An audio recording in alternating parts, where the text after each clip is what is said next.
aunque el empoderamiento es solo conseguible a partir de la propia mujer, ¿cómo ves que haya mediadores masculinos?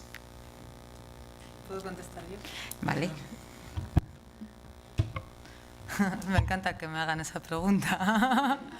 Mira, o sea, creo que si algo queda hoy demostrado es que las feministas jóvenes estamos pensando mucho, nos estamos empoderando, estamos dando modelos para que otras chicas se empoderen y en cambio a mí me cuesta mucho encontrar ejemplos de ciberactivismo o sea, los grupos de hombres por la igualdad, muchos tienen blogs, muchos están en Twitter, creo que nos está viendo Iñaki Casares porque está tuiteando también, o sea, sí que están ahí, pero quiero decir, o sea, así como el feminismo lleva mucho más recorrido promoviendo el empoderamiento de las mujeres, pues en cambio el desmontar la masculinidad tradicional es un proceso mucho más reciente. Entonces, a las feministas en concreto nos toca mucho las narices que un hombre nos diga empodérate, con lo cual pues animo a los hombres que crean que su papel es promover el empoderamiento de las mujeres a que se centren en utilizar Internet para desmontar los privilegios de la masculinidad. Ha dicho.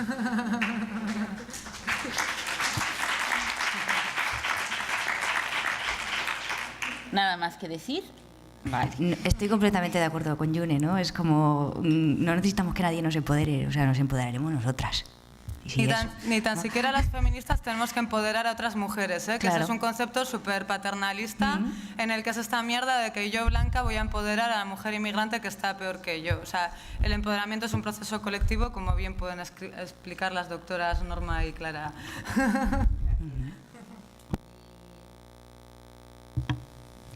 Dice el mismo, insistente. Ay. ¿El empoderamiento puede llegar a través de un desarrollo comunitario? Entiéndanlo y respondan. Porque no dice más, ¿eh?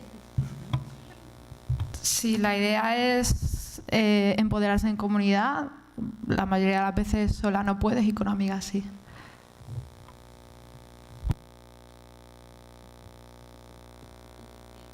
El público está abierto los micrófonos para preguntar, comentar, debatir.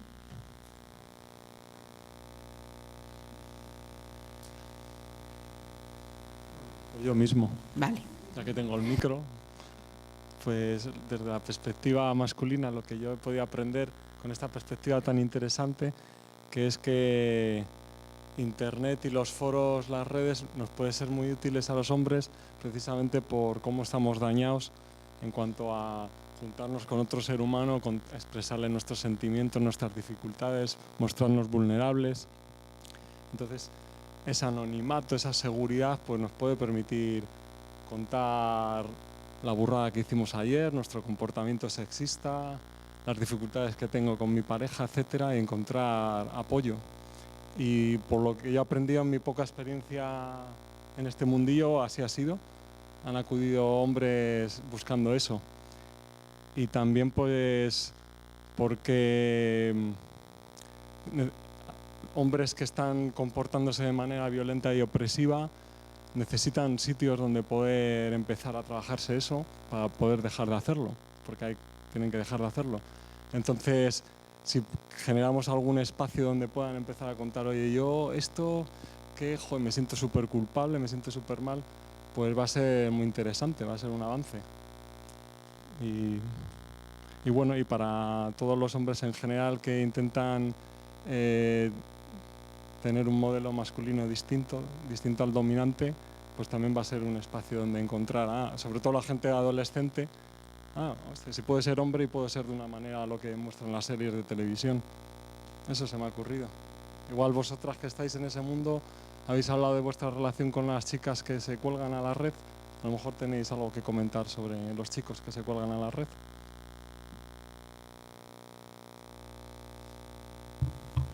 Bueno, yo creo que en general escuchamos mucho menos a los chicos porque también hablan mucho menos de emociones en la vida cotidiana, ¿no? Y habitual. Entonces sí es verdad que las redes sociales son un espacio donde el 60% creo que son chicas.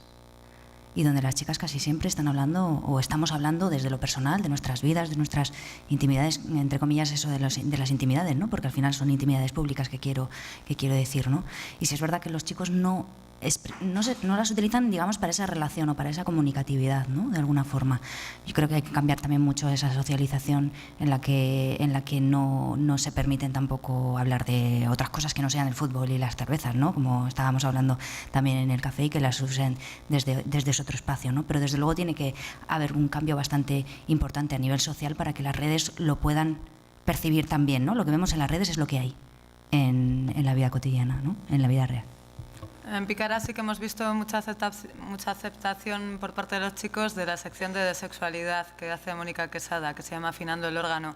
Y ahí, pues por ejemplo, hablamos de cómo el sexismo también limita la sexualidad de los hombres heterosexuales, ¿no? Como puede ser el tabú de que un hombre heterosexual sea penetrado analmente por su pareja, o pues como si dices que no a una proposición sexual, eso te puede dejar como en mal lugar como hombre que siempre tiene que estar disponible para el sexo, ¿no? Entonces, bueno, yo sí que veo que hay chicos pues que igual no llegan a los grupos de hombres por la igualdad, pero sí que en Internet encuentran este tipo de respuestas. Y luego también me gustaría destacar, o sea, para mí me parecía muy importante que estuviera la visión de la importancia de las redes cuando eres una joven lesbiana, ¿no? Porque me parece que el discurso desde la prevención de riesgos asociados a Internet es súper heterosexista, es decir, se está dando siempre por supuesto que las chicas tienen novios que las chantajean en Internet y nunca se piensa que igual en vez de novios tienen novias, ¿no? Pero también otro tipo de personas que creo para las que Internet es súper importante son las personas trans, ¿no?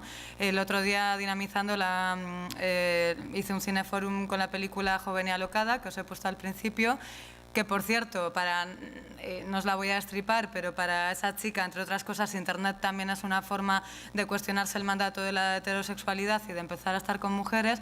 Pero al Cineforum vino una compañera transexual que también habló de eso, ¿no? De cómo en su caso, o sea, es que Internet era fundamental para sentir que ella no era la única transexual, ¿no? Y os quería recomendar un blog que ya está cerrado, que se llama Guerrilla Travolaca. A ver.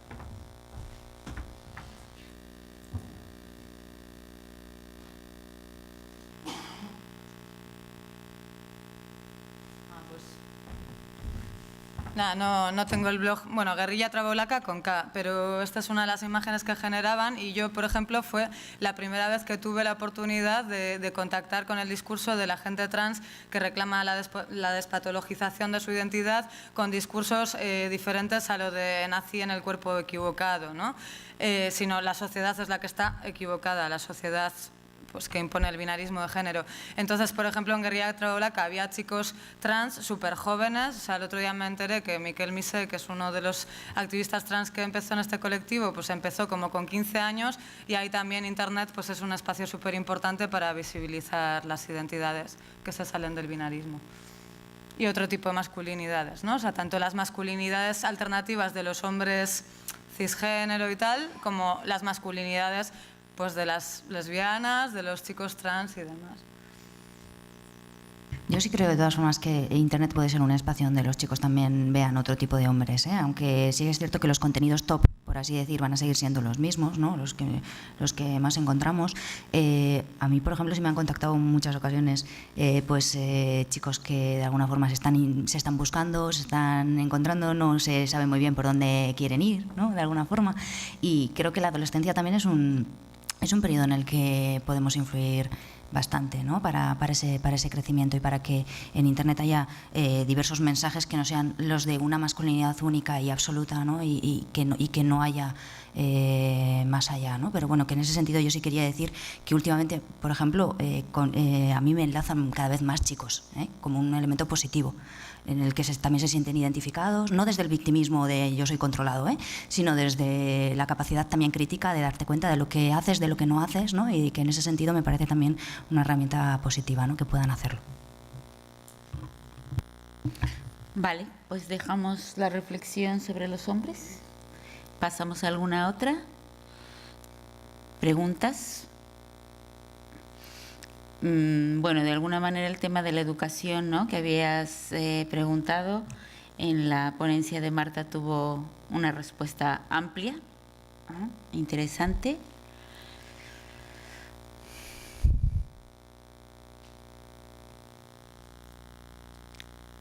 ¿Nos hackearon? ¿Nos dejaron out las ciberfeministas?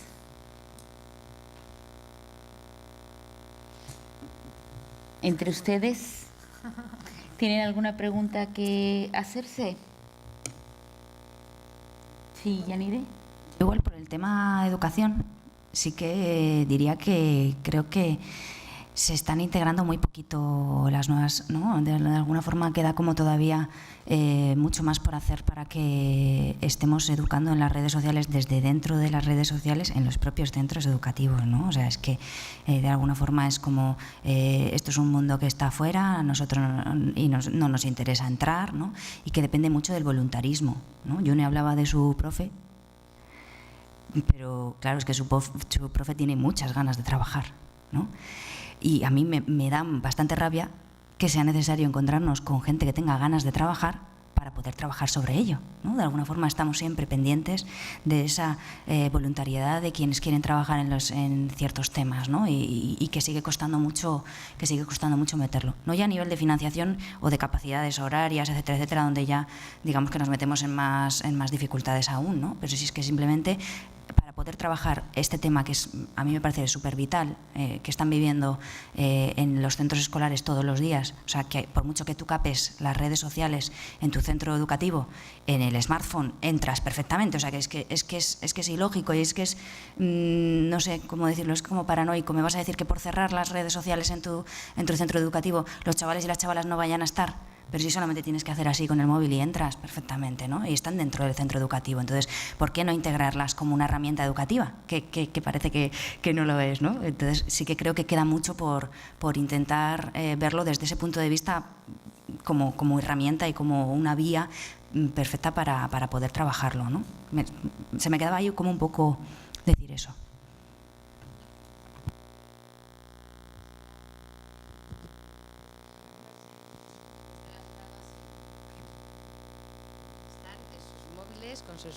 Con sus gaitadas, y estoy dando la clase y no les puedo prohibir que apaguen el móvil, que estén a lo que tienen que estar en la universidad, claro.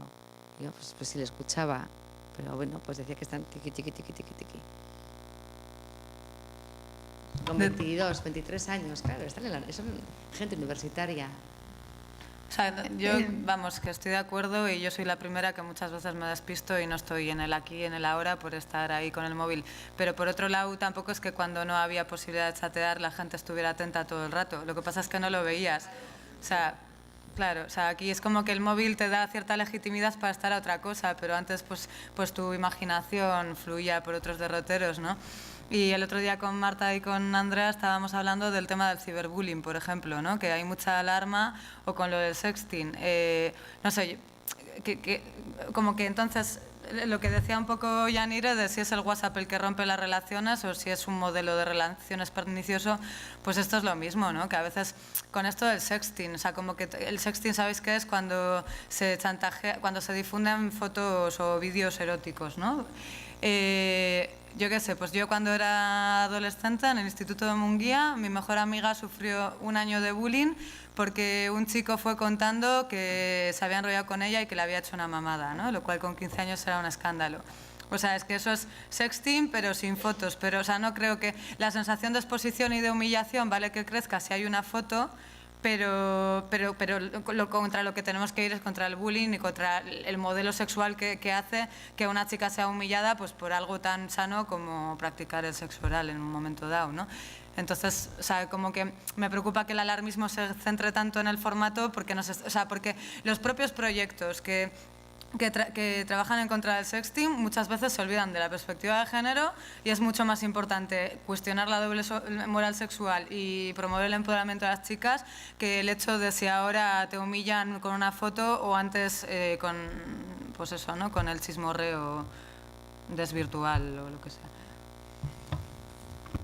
Yo quería decir una cosa que me lleva chirriando toda la mañana, que es cómo hacemos la distinción entre lo virtual y el mundo real. Eso ya podemos seguir haciéndolo nosotros aquí, pero la gente de menor de 25 años no la va a hacer nunca más. Entonces, como si queréis la seguimos haciendo, pero que ya en el mundo no va a seguir existiendo. Yo estoy diciendo esto en un streaming y tengo aquí Twitter, tengo internet en la palma de la mano y bueno, ya lo sabemos, ¿no?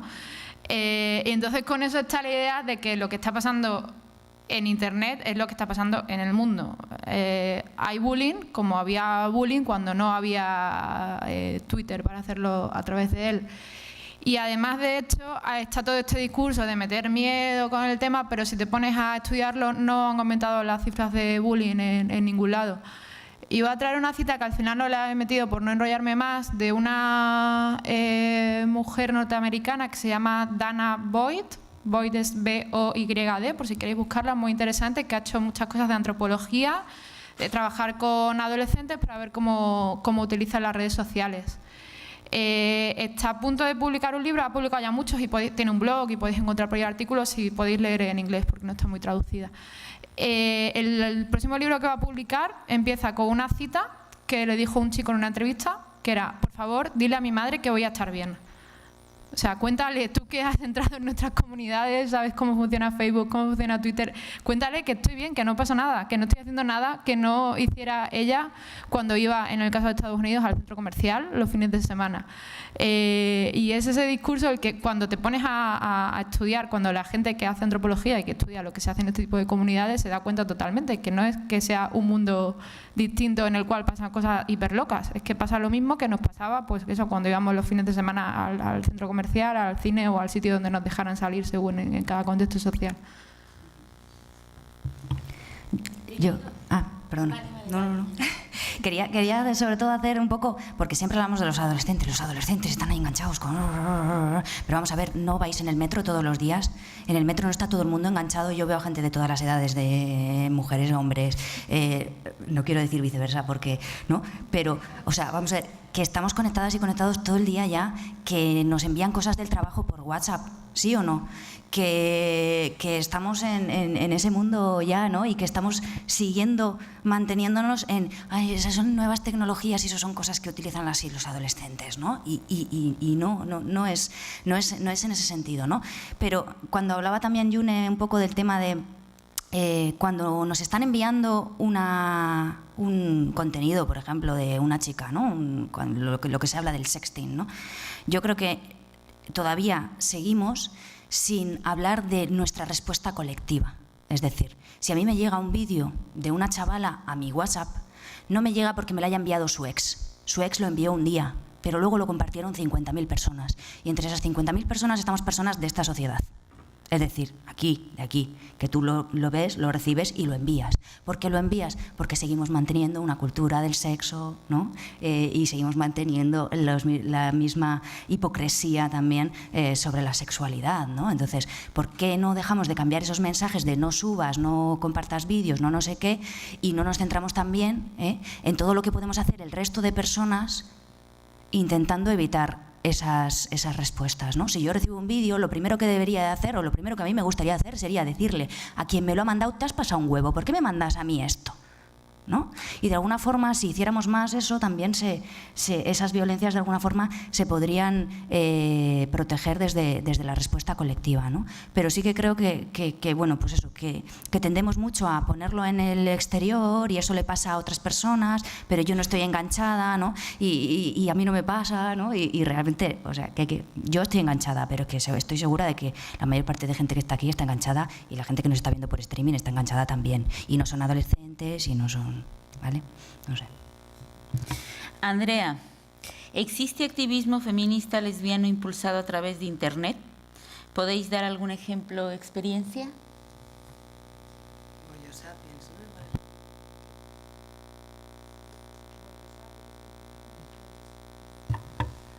Yo así que conozco a Bollo Sapiens y luego, bueno, en memes feministas y así también se han hecho un montón de cosas específicamente lesbianistas, pero sí, sobre todo, como pasa siempre con esto, en torno al Día de la Visibilidad Lésbica, el Día del Orgullo, el resto del año, pues sí, estamos ahí, pero...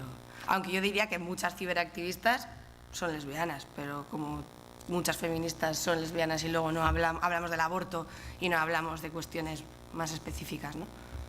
Pero, no sé, igual no estás de acuerdo, Andrea, pero yo creo que una diferencia respecto a A ver, yo creo que si en los últimos años ha habido un auge de una corriente llamada transfeminismo, ¿no?, ligado a la teoría queer y que plantea pues también, o sea, no hacer un feminismo en el que se da por hecho que el sujeto mujer es, ¿no?, una mujer blanca, heterosexual, autóctona y demás. Y entonces hacen un feminismo pues también incluyendo en la agenda pues, pues a las inmigrantes, a las trabajadoras del sexo, a las lesbianas, a las trans y demás, ¿no?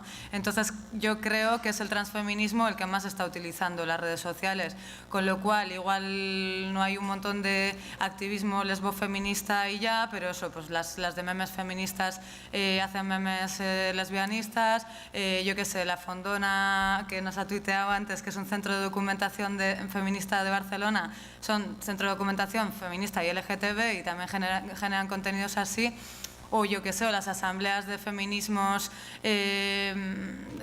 feministas indignadas, por ejemplo, en Barcelona, pues yo creo que, igual no estáis de acuerdo, pero creo que no cabe tanta crítica al heterosexismo, ¿no?, como en otras corrientes que igual pues ven a las lesbianas como las otras, ¿no? Entonces yo eso sí que lo veo, no sé, pero no sé, ¿no? Sí, pues. ¿No lo dices muy convencida? No, muy convencida no. Se puede debatir, ¿eh? No, tampoco las conozco tanto como para...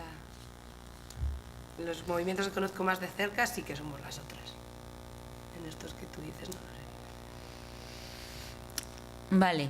Vale. Teniendo aquí tantas blogueras y ciberfeministas, no me resisto a pedirles 3 argumentos, 3 o 4, pero con 3 me conformo, para debatir o para poner en contra de que sea la policía la que vaya a los centros educativos, ¿no?, a alertar sobre las redes sociales y proponer que vayan ustedes u otras ciberfeministas, y para que se oiga también y se quede en el vídeo posterior. Para empezar. ¿Empiezo yo por una? Porque toda la identificación es de las redes sociales como un delito, como una cosa que lo único que te va a traer es algo malo, es tétrico, y porque identificar el uso de las redes sociales con el delito únicamente tampoco tiene nada de positivo, ¿no? O sea, estamos identificando continuamente a los adolescentes y a las adolescentes como que en las redes sociales todo lo que van a hacer es malo. Esto es lo mismo que el que cuando está viendo en la última conexión de no sé quién está pensando que está hablando con otra persona, que me está poniendo los cuernos, ¿no? Es decir, la perspectiva no tiene nada de positiva, es únicamente una perspectiva del temor y una perspectiva de lo máximo que podemos hacer en las redes sociales es malo, ¿no? O sea, yo es que de primeras no le veo tampoco ningún sentido, ¿no? Por otro lado, los policías, ¿no?, vienen con su uniforme y son personas mayores, o sea, brecha de género y brecha autoridad, ¿no? Es la autoridad la que identifica el riesgo y el mensaje, ¿no? Así se me ocurren de primeras 2, pero hay muchas más. Sí, no sé, yo sumaría el argumento de que con lo que decías de la autoridad, como que se está legitimando como referente adulto a un policía que está reproduciendo una masculinidad hegemónica, armada, o sea, entonces los chicos que están en ese aula no solo no van a tener referentes alternativos, sino que se van a mirar en el poli de turno, que no tiene perspectiva de género y que además él mismo está reproduciendo la masculinidad hegemónica. Más, 4. Yo creo que los adolescentes no necesitan a nadie que vaya a explicarles cómo utilizar las redes sociales, porque ya las están utilizando, están aprendiendo a hacerlo, están teniendo usos imaginativos que no pasarían por nuestras cabezas o por las cabezas de gente que no esté viviendo en las redes sociales todo el día, y que pueden compartir conocimientos entre ellos. Sí que les vendría bien gente que les ayude a dinamizar a esos aprendizajes colectivos. Pero no me refiero solo a la poli, sino en general no necesitan que nadie se suba a un estrado a decirle cómo se utiliza Twenty, porque los dan 1000 vueltas. Y en concreto el de la policía, porque el community manager de la policía escribe fatal, tiene faltas de ortografía y tiene un sentido del humor muy tonto, así que por favor que no extienda su estilo. Yo no creo que la policía eduque en nada directamente. O sea, no sé, llevar a la policía al colegio a educar me chirría por todos lados directamente. Lucía Martínez, me pregunto si el ciberactivismo es solamente un movimiento juvenil. Bueno, de eso ya hemos hablado un poco antes, pero ya que está Lucía ahí, pues Lucía Martínez Odriozola es un ejemplo de periodista pues que no es ventañera y pues que está utilizando las redes pues también para poner en contacto a periodistas con perspectiva de género. Y también, por ejemplo, citaría a Mar Esquembre, que es una feminista de Alicante, que tampoco sé su edad exacta, pero bueno, no la meteríamos en el grupo de las jóvenes, que Mar también es responde a un caso de solidaridad feminista ante una agresión machista, porque poco después de que las Femen irrumpieran en el Congreso, ¿no?, de los diputados para protestar contra la reforma a la ley del aborto, Mar Esquembre fue al Congreso de los Diputados invitada por un grupo político y los policías, esos que luego van a los institutos, le obligaron a desnudarse para demostrar que no llevaba pintadas o yo que sé pa' qué, o simplemente para hacer un marcaje porque sabían que ella era feminista, ¿no? Entonces, bueno, pues lo que decimos, que esto es una noticia que no creo que hubiera salido en el telediario de Televisión Española, pero la propia Mar, que también es bloguera y que está en Twitter y demás, pues lo contó y hubo una respuesta de solidaridad. Y yo luego, por ejemplo, sí lo escuché en Radio Euskadi, ¿no?, cuando creo que de entrada no es el tipo de agresión que los medios vayan a denunciar. ¿Tenemos cabida las de la segunda y media edad? ¿Y tú qué opinas, Norma? Estoy haciendo las preguntas hoy. También Mujeres en Red comenzó hace bastante tiempo, ¿no? Y no podríamos decir que sea un movimiento así muy juvenil, ¿no? Con Boix, Montserrat Boix, ¿no? Y comenzó un poco desde el ciberactivismo también, y digamos que se acerca bastante a las generaciones así un poco quejicas de estas que nos dicen que no les hacemos caso, ¿no? O sea, sí, desde luego tiene mucha cabida personas de todas las edades, mujeres de todas las edades, ¿no? Norma, anímate. Os recomiendo mucho e-mujeres, en mujeres.net creo que es, que también la directora se llama Gusi Bertomeu y también ella pues como que habla mucho de Internet con perspectiva de género, de brecha digital de género, y es un portal en el que agregan noticias de otros medios, recogen artículos de opinión y también hay muchas ponencias y artículos sobre brecha digital de género que yo, por ejemplo, los he utilizado mucho. Y Gusi Bertomeu pues también, bueno, no es una chavala. Hola Lucía, desde aquí, si nos estás oyendo, ya oíste la respuesta, no es solamente juvenil, las que somos un poco mayores también tenemos cabida en el ciberactivismo de distintas maneras. Me parece que algunas, como Lucía, que tienen sus blogs muy interesantes también sobre la perspectiva dentro del periodismo y cómo dar las noticias y muchas cosas más que se escribe en su blog, y otras que nos podemos conformar siendo citadas por las ciberfeministas y reproducidas. Pero lo cierto es que, como veíamos en la investigación, sin ser exclusivo, es marcadamente joven el ciberactivismo, ¿no? Quizá cuando empiece a haber una jubilación más masiva de algunas activistas feministas presenciales, por decirlo de alguna manera, veamos un resurgimiento del ciberactivismo en algunas jubiladas, ¿no? Probablemente, porque también para esto se necesita tiempo, ¿no?, para estar al día en tantas redes sociales. Hay otra pregunta que nos viene de la red Tazok y Tizok, que ya había venido preguntando, pero yo realmente recomendaría algún taller de empoderamiento para quien está tuiteando esto, porque mejorar el empoderamiento es ya una pregunta que en sí mismo es un poco complicado. ¿Cómo se mejora el empoderamiento, ¿no? Si estamos hablando de que el empoderamiento, lo que hablamos es la capacidad de decidir, de hacer, de ampliar nuestros horizontes, y como voy a tomarme la licencia de decir que no me parece una pregunta muy coherente, pues vamos igual dando oportunidad a si hay una pregunta más en el público, en el panel. Si no, para pasar, sí.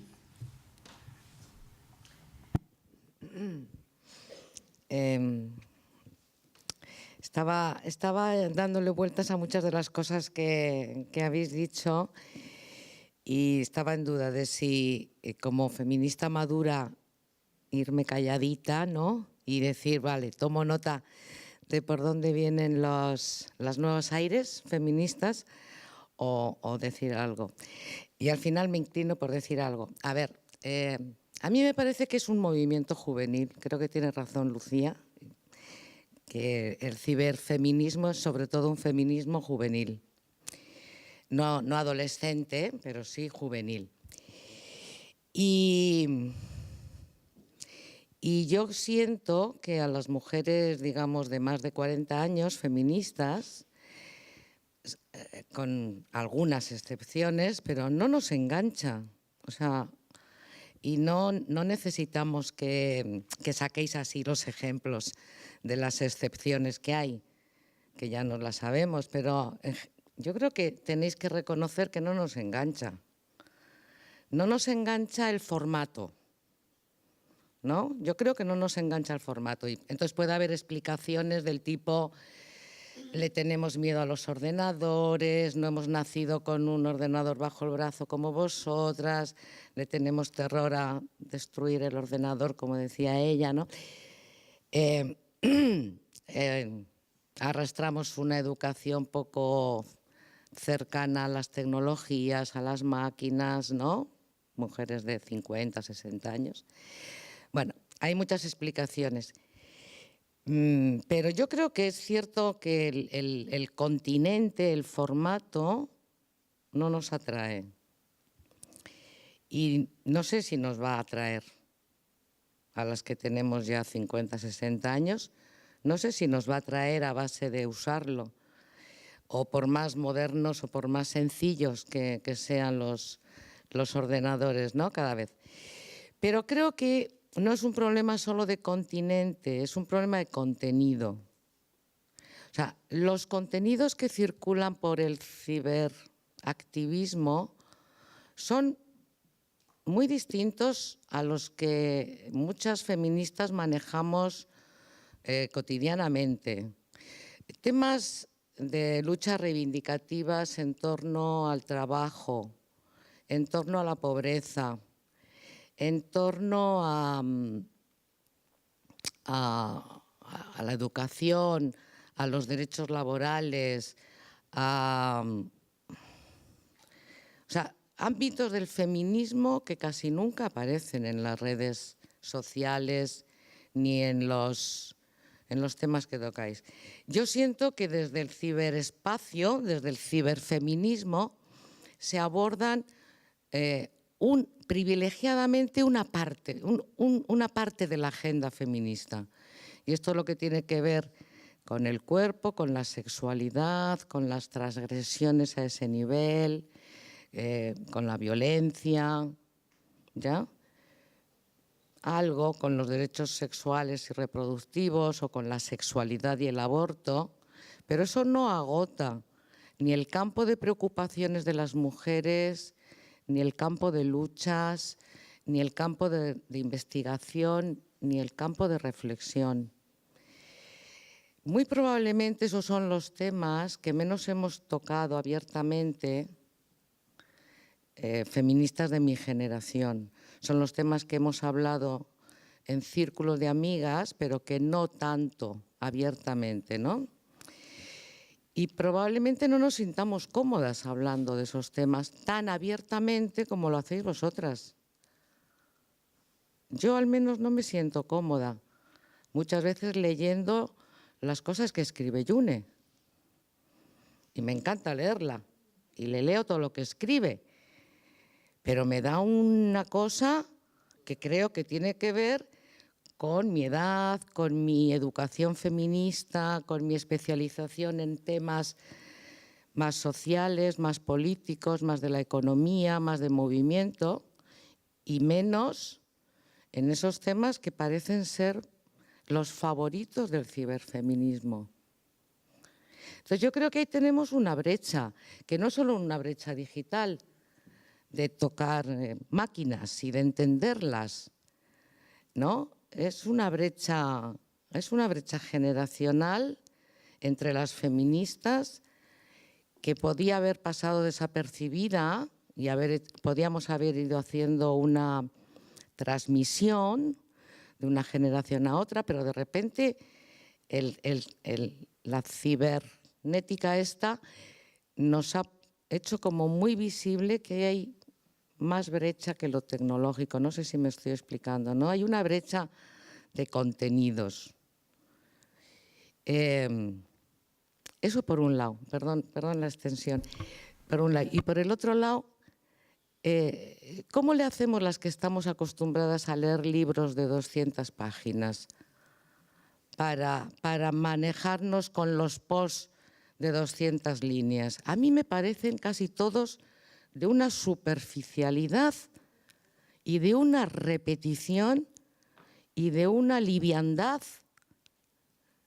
que después de leer 15 o 20 o 30 ya me aburro. Entonces, quienes nos hemos formado en el texto largo, sesudo y ahí peleando con las teóricas feministas, ¿no? que no pueden explicar una idea si no es en un libro de 200 páginas, a mí me parece que se corre también peligro en el ciberfeminismo de estar diciendo superficialidades o cosas poco sustentadas, poco profundas, transgresoras. O sea, que todo lo que muchas veces yo siento que los posts, todo lo que tienen de transgresión lo tienen de superficialidad. Es relativamente fácil ser transgresoras y a mí me parece mucho más difícil poner argumentos sólidos para sustentar las ideas, sobre todo si son muy transgresoras, ¿no? Vale. Entonces, quiero terminar diciendo, hay que investigar, yo propongo que investiguemos, no que investiguéis, sino que investiguemos la brecha que hay, o sea, las razones por las cuales las mujeres mayores nos acompañamos en este viaje del ciberfeminismo y estudiarlo a fondo, porque creo que no lo resolvemos con buenas intenciones de sí, hay una por aquí y hay otra por allá. No, no estamos. Y si no estamos será por alguna razón, ¿no? Vale. Yo le quiero Yune. contestar mucho. En alguna charla han venido señoras mayores a echarme la bronca y, de hecho, he tomado nota y ya no lo digo, por decir que Pícara es un proyecto joven y diciendo que ellas también les encanta Pícara, que también son parte de la comunidad Pícara. Y entonces, o sea, quiero decir que también hay como este prejuicio, pero, o sea, sí que veo que hay muchas mujeres, bueno, mayores, adultas, de más de mediana edad, que se sienten identificadas con estas propuestas y que reclaman su sitio, ¿no? Veo que hay demanda de temas que las mujeres de cierta edad quieren ver tratados en Internet. Por ejemplo, a mí, bueno, y yo ya sabía que era una asignatura pendiente, se me han acercado un montón de mujeres mayores en las charlas diciendo que les parece que un sitio como Pícara sería estupendo para hablar de la menopausia y que incluso en entornos feministas se habla súper poco de la menopausia. Entonces, lo que decía al principio de Internet como forma de hablar de temas tabú, creo que no sirve solo para las adolescentes, sino también para, o sea, por ejemplo, una amiga mía de cerca de 50 años me decía, es que ¿con quién hablo yo del complejo de tener el pubis canoso, por ejemplo? ¿No? O sea, como que temas ligados al cuerpo que al final nos afectan en el día a día, pues que igual es más fácil también hablarlas en Internet, como he justificado antes. Yo creo que si los temas identitarios y transgresores y provocadores y demás, o sea, no creo que sean la mayoría, sino que son los que más se difunden. Claro, ahí, o sea, no nos podemos estar fustigando. O sea, por ejemplo, en Pícara este mes, la sección en la que más contenidos ha habido ha sido la de Planeta. Reportajes sobre la situación de las defensoras de derechos humanos en Honduras. O sea, tratamos un montón de temas que igual sí que tienen más que ver con tus intereses. Lo que yo creo que pasa es que la gente usa Internet con un componente también lúdico, basivo, o bueno, por lo que sea, que le resulta más fácil, yo qué sé, pues retuitear una foto de un meme feminista que leerse un reportaje sobre Honduras, ¿no? Ahí, por parte de Pícara, pues una apuesta ha sido lo de pasar al papel como un complemento, ¿no? Pues igual a quien no le apetezca esta superficialidad, pues le apetece más el formato papel, o bueno, creo que son complementarios, ¿no? Pero, o sea, creo que, por ejemplo, se habla más que nunca de la situación de las mujeres en las cárceles xenófobas, que son los centros de internamiento para extranjeros, por ejemplo. O sea, creo que para la agenda antirracista feminista las redes sociales también son un elemento súper importante, de hablar de trabajadoras del hogar. O sea, Territorio Doméstico está haciendo vídeos que se difunden mogollón. Entonces yo no me identifico, o sea, no estoy de acuerdo con la percepción de que hablamos siempre de temas súper del cuerpo y de dildos y de follar y tal, sino que hablamos de muchas cosas, pero algunas pues igual tienen más eco que otras o llaman más la atención o se retienen más en nuestra memoria. Y por último, joder, que me quedo con las ganas de decir algo y no me acuerdo ahora. Lo de la superficialidad. Vale, o sea, bueno, o sea, que sí, que igual podemos tomar nota y tal, pero yo lo que veo es que si, por ejemplo, Factorial Lila, que es un proyecto que os recomiendo un montón, que ofrece formación online, puede tener un blog en el que el tono es fácil, impactante, directo, en el que no teoriza un montón. Esto le sirve para llegar a un montón de personas y que esas personas se sumen a cursos de formación, ¿no? En empoderamiento, por ejemplo, pero que incluso como que las blogueras tratamos de tratar temas que sí que son de fondo y que sí que tenemos documentados y sí que estamos apoyadas por un proceso de reflexión. Lo que pasa es que utilizamos un tono con el que creemos que vamos a llegar a más gente que las académicas, ¿no? Y si hablamos de violencia simbólica, estamos hablando de Pierre Bourdieu y estamos hablando de Naomi Wolf y estamos hablando de un montón de autoras, pero en vez de dar una lista de bibliografía feminista, pues utilizamos un lenguaje que creemos que llega a más gente, ¿no? Pero bueno, tampoco creo que haya que empeñarse en que a todo el mundo le guste, pero sí que creo que estamos produciendo cosas que tienen base y que responden a una agenda muy, muy diversa. Yanire, y luego Juanma por allí.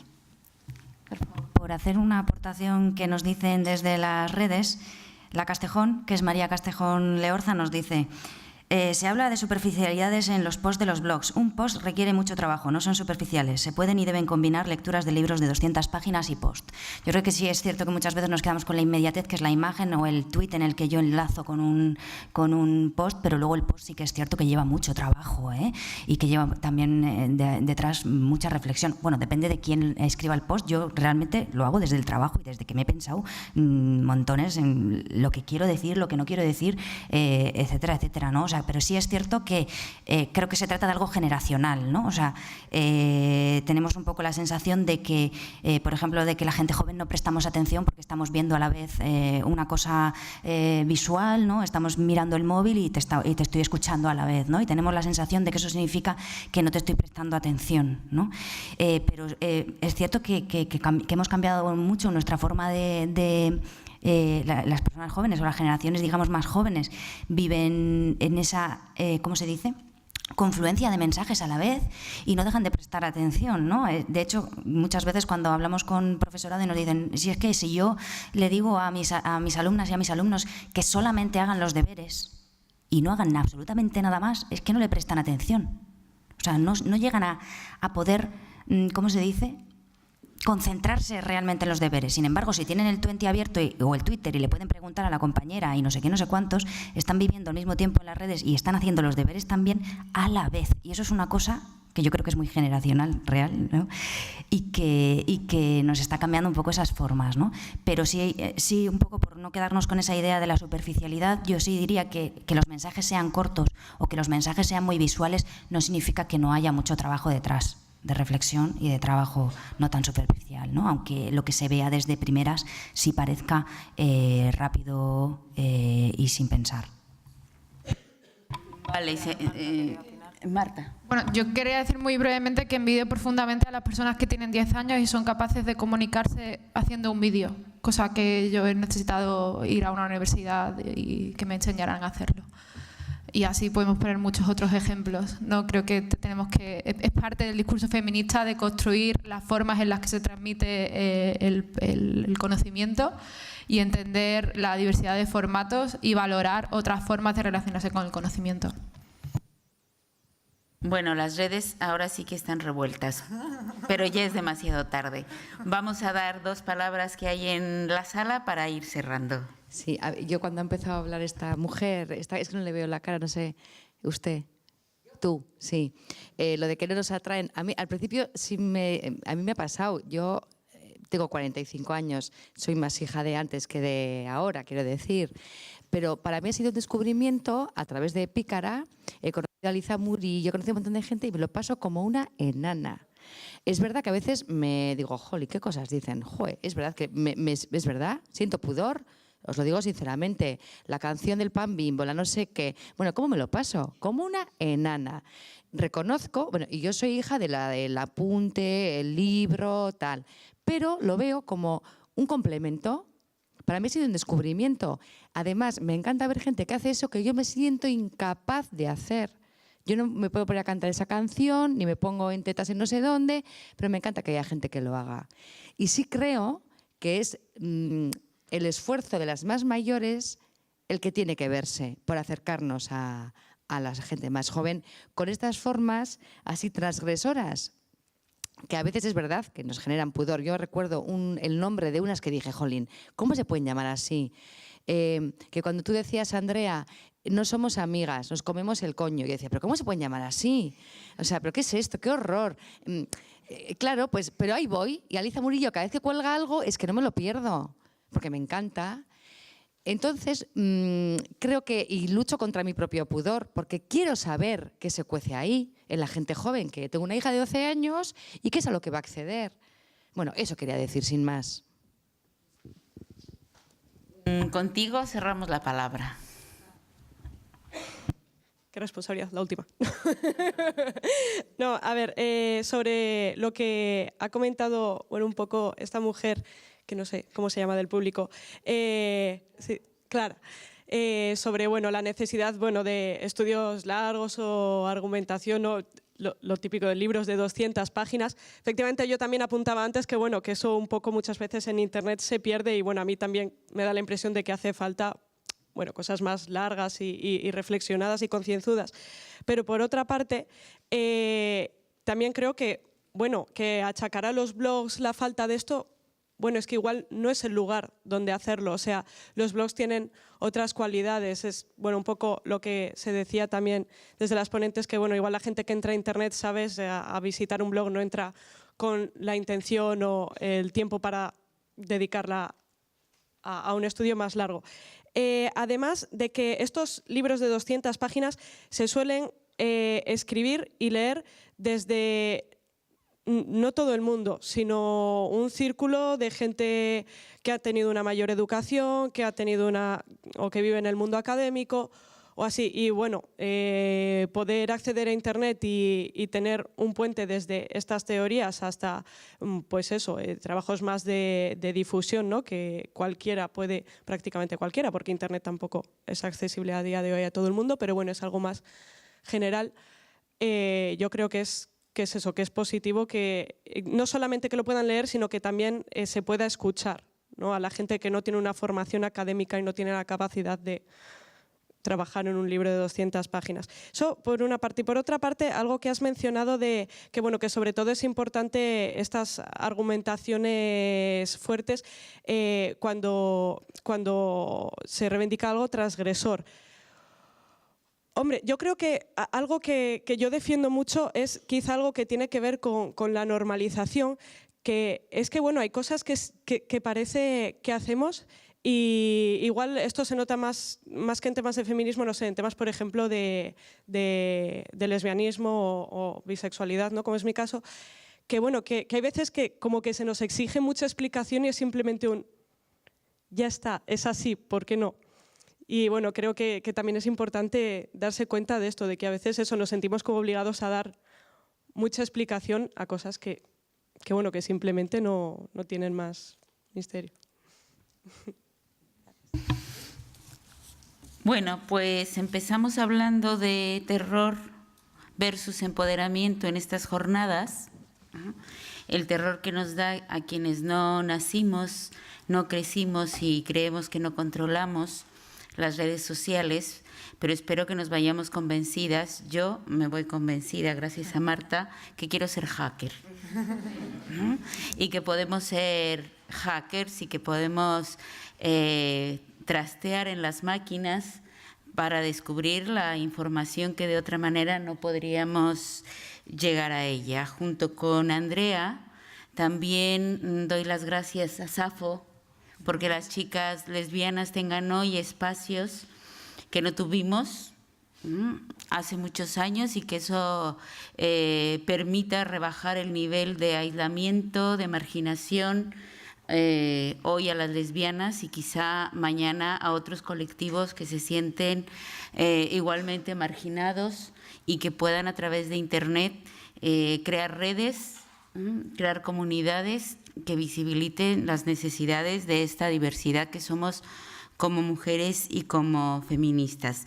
Viejas conocidas, Yanire, Yune, como ciberactivistas, creo que nos aportan una reflexión de otro feminismo. Es posible, sin cortes, sí se puede, y si no se puede, con los cortes lo menos traumático posibles.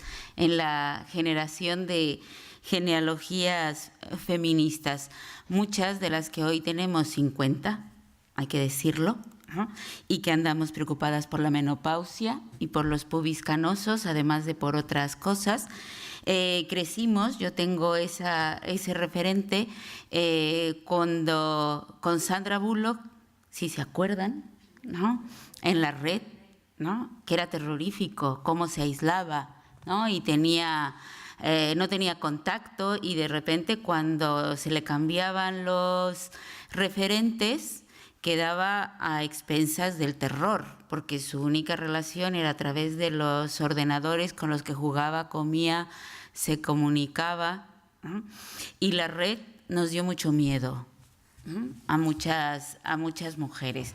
Y qué bueno que Marta, Andrea, Yanire y Yune nos quiten ese miedo, ¿no? Y nos enseñen a las que no crecimos con las redes bajo el brazo todas las potencialidades que tiene para generar nuevo feminismo. ¿Qué es más superficial? Bueno, quizá tampoco, no toda la gente antes de las redes accedió a los libros de 200 páginas, ¿no? Yo debo confesar que no siempre, que me encantaría que retuitearan a Celia Amorós, por ejemplo, porque yo no lo entiendo.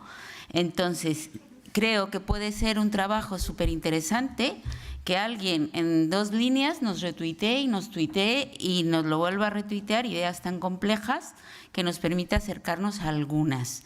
Creo que es posible. Tengo una amiga y una feminista reconocida que dice que el feminismo es una herencia sin testamento. Es decir, que nosotras, las que venimos de hace algunos años, dejamos cosas, pero no dejamos el testamento. Yo le dejo mi lucha contra la violencia a Yanire. Pues no vamos a hacerlo así. Sin embargo, sí creo que nos conectamos en esta lucha contra la violencia sexista con Yanire, con Yune y con muchas otras feministas jóvenes, ¿no? O sea, que cómo construimos y cómo hoy en la reflexión hemos pasado del terror al empoderamiento a hablar y reflexionar sobre cómo construimos feminismo de distintas generaciones, no solo, sino también con distintos intereses temáticos, desde una diversidad que no siempre nos encontramos cómodas, ¿no? Que a veces nos sonrojan los posts de algunas feministas jóvenes, lo firmo, ¿no? Pero que también nos da la medida de lo que pueden ser las preocupaciones y sobre todo yo lo creo no desde la teoría sino desde la práctica y la experiencia, que podemos trabajar de manera conjunta, encontrarnos. Yo, por ejemplo, nunca he tenido más audiencia que cuando Yune escribió Yo quería sexo pero no así, ¿no? En donde me citaba bastante ampliamente, ¿no? Y enlazaba la investigación de 200 páginas. Cierto, enlazaba la investigación de 200 páginas que no creo que nadie se vaya a leer nunca, pero la resumías de manera bastante buena. Todo, hay que decirlo, es un reto. No es nada fácil construir no solo el empoderamiento, aunque nos llevamos algunas ideas que podemos discutir, quienes discutimos no solo virtualmente, sino cara a cara, de por qué es nocivo para la juventud que la policía esté dando una protección en la que no creemos y de por qué exigimos Yanir y Yune a las aulas, Andrea y Marta y muchas más, a encontrarle sentido a las redes sociales desde una perspectiva de empoderamiento para chicas y chicas, y espacios a través de estos foros o a través de el Facebook, el Twitter o lo que sea que tengamos, y si no a través de entrar a Internet, para discutir cómo se construye feminismo desde la brecha generacional, desde la brecha ideológica, desde la brecha tecnológica y desde las diversidades de pensamientos e intereses. Muchas gracias a todas las que están aquí presentes y al público.